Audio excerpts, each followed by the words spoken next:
This is the Pro Audio Suite podcast. Quick Bites. Welcome to another Pro Audio Suite Quick Bite. This week we're talking about microphones because we're all playing with different ones this week. George, what have you got? Well, this was my idea to talk about this because I owe a good friend of mine this little review, and that is I'm on the Sennheiser MK4 Digital today. Wow. It's on loan to me from Thomas Machin, who's someone I know from our other show, VOBS. He's a big fan, and he had lent me the some other mics to demo in the past. But anyway, I've had this forever. It was time to put it up and try it. It's a Sennheiser large diaphragm condenser. It's called the MK4, and they partnered with Apogee to do the AD converter and preamp. So if you kind of think of it as like the Apogee mic, but a Sennheiser large diaphragm version of it, that's kind of what you got.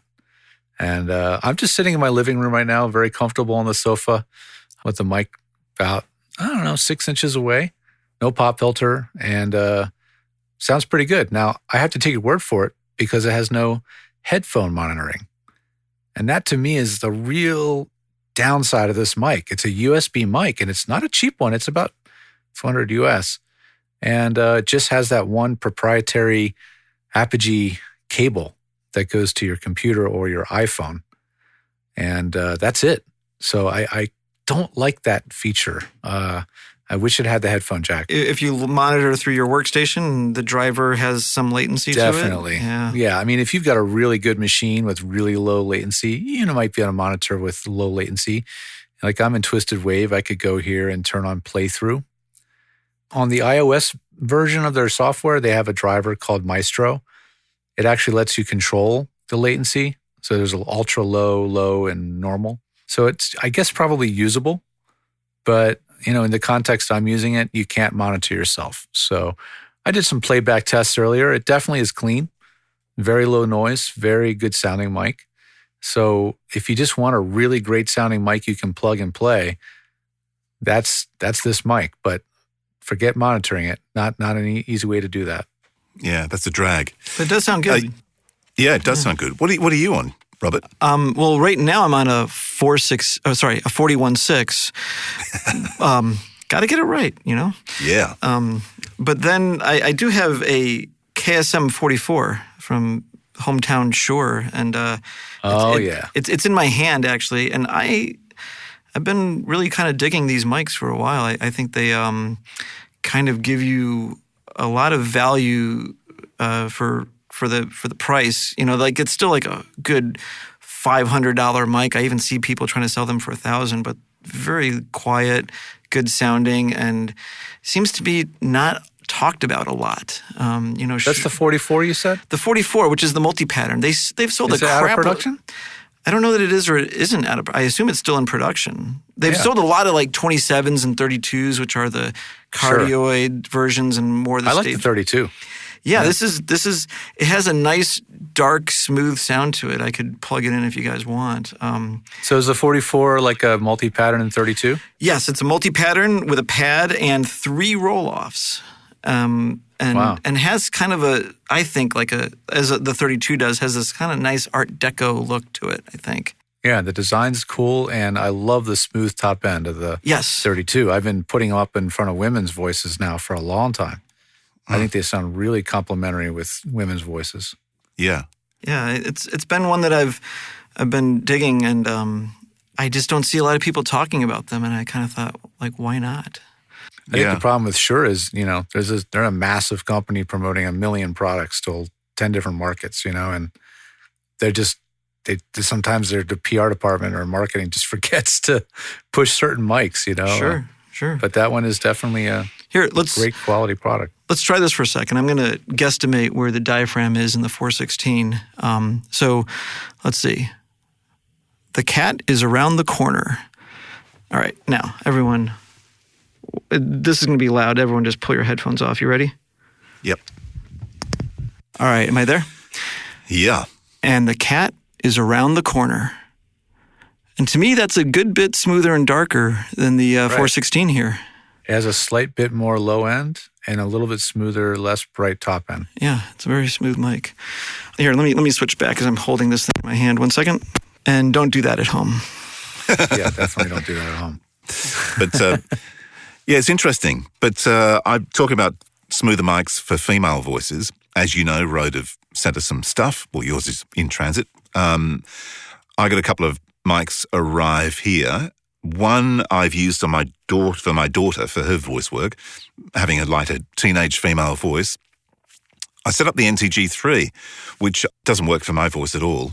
But for her, it's perfect because it gives that sort of warmth, that sort of thing that's kind of missing there, and smooths it all out. So that works great on a female voice. But the one that's actually blown me away, I must admit, we talked about the NT1 some time ago when we did a mic shootout, how bizarre that was, that it sounded like a 416. Sounds like a 416, yeah. Yeah, it's like, wow.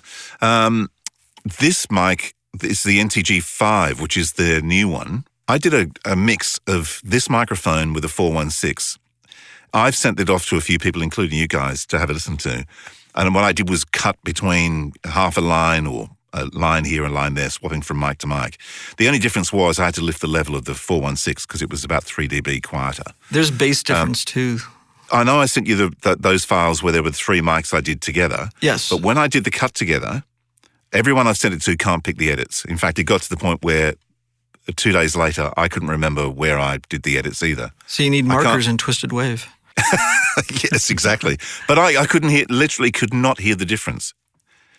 It's an extraordinary microphone, and it's like half the price of a 41.6. Yeah, and I wonder if some of that bass difference is just slight different positioning of the diaphragm within the tube and the proximity, just the placement. I would say definitely, because it's a smaller mic, so I don't know. Like if I move into it like now. There's the bass. Oh, wow. There's the bass. There it is. Oh, yeah. See, there's the $1 million voice. So, but I'm now about sort of 8 inches away from the mic. But coming in about 3 inches away. Yeah. Yeah, on these shotgun mics, the capsule is not where you think it is. Mm-mm. You know, a lot of people think that they're obviously the mic's, the tip of the mic's there. That's it. Mm-mm. No, it's actually 3, 4, who knows how many inches, but quite far back. Yeah. And so proximity effect is quite different on a shotgun. You know, it can be like in the case of this mic, you actually get some proximity effect, and on a 416, you don't get quite as much. Well, you do. I mean, you can really play a 416. I mean, that's that bite and that kind of. But it's not that giant bottom end of like a TLM 103 or something. Right. Yeah, because you can get infinitely closer to the diaphragm on the TLM 103 exactly. than you can. Yeah. But because this one's about probably 3/4 the size of a standard shotgun, I don't know where the diaphragm is, but I'm coming in pretty close, maybe about 3 inches from the mic. Well, here, let's try this. You can definitely hear the diffence. Let's try this, because you're on the NTG5. I'm on the 416. So I know your hands are your voices are exactly the same. Right. Exactly. Well, and also there's another comparison here. I know my hands are much larger than Andrew's, but so is that your hands being larger, or anyway? We'll touch on that later. It's beer o'clock. So let's just do like the pinky thumb thing, you know, where you just put your hand. Yep. Okay. And so let's start there, right, like from the tip of the mic, and here I am, pinky thumb away. 1, 2, 3, 1, 2, 3. And now I'm right up on the mic. 1, 2, 3, 1, 2, 3. 1, 2, 3, 1, 2, 3. And then right on the mic, 1, 2, 3, 1, 2, 3. I think that has a much bigger proximity effect than the 416. Yeah, so it's shorter. Yeah. So you've got a shorter distance to the capsule. And that makes a lot of sense. And it also makes the microphone more versatile, I think, for different reads. Right. Well, it's a blessing and a curse, because it's either less consistent or more versatile. Yeah, I'd go the latter, but I know what you mean. If you're disciplined and you have a seat. And you know what you're doing. And you know what you're doing. One of my good friends in voiceover, Anthony Mendez, he is a big fan of the Sennheiser 8040. This is a tiny little capsule microphone. You know, it's a little tiny short mic.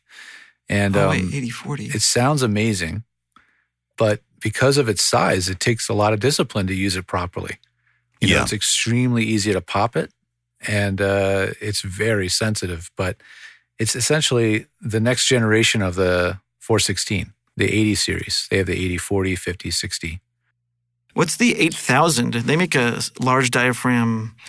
There's also the 8000. That's an interesting mic. That's a magnificent microphone. Yeah, it is a magnificent mic. But the 80 series is like their let's take the let's take the 416 electronics into the 21st century, and so it's RF. Take it to the next level. Is it still RF? Is it MKH? So the MKH, it's the MKH 8040. I believe that makes it an RF. I think all the MKHs are RF. Yeah, it's a fantastic sounding mic, but yes, it is not a shotgun. It's a cardioid, but you have to really know how to work it because it's not forgiving. So a short shotgun like the Rode is going to be way more forgiving and a lot easier to work. So it's sort of like an upgrade from the MKH20 or the MKH40. Right. And I know the MKH40 actually had one at one time. That's a great mic, man. Yeah. You put that thing on paper, it looks ruler flat. I mean, literally, it's just like, how did they do that? Well, the 8040 is darn flat too, but it captures the voice as it is, but you got to know what you're doing. So a short shotgun, as long as you're like in the pickup pattern, you have a little bit more leeway. You can move in, you can move out, and it's going to be a little bit easier on you in terms of proximity effect. You don't have to pull out the ruler and make sure you're exactly the same spot every time. You have to put masking tape on the floor. Right. Yes, the little red cross of masking tape, yeah. Well, I've got to say, I'm super happy with the NTG5. In fact, I've taken the 416 or 416 and it's sitting on the bench next to me. So brilliant. Well, I can't wait to try that mic when it shows up. You better sell it before it loses value. What, the 416? Yes. Or the 416? The 416. I don't sell them anymore. I keep them all just so I can look at them. Well, That's what I do. Rode has a brand new, speaking of, new stuff from Rode, they have a new mic that was released for video producers.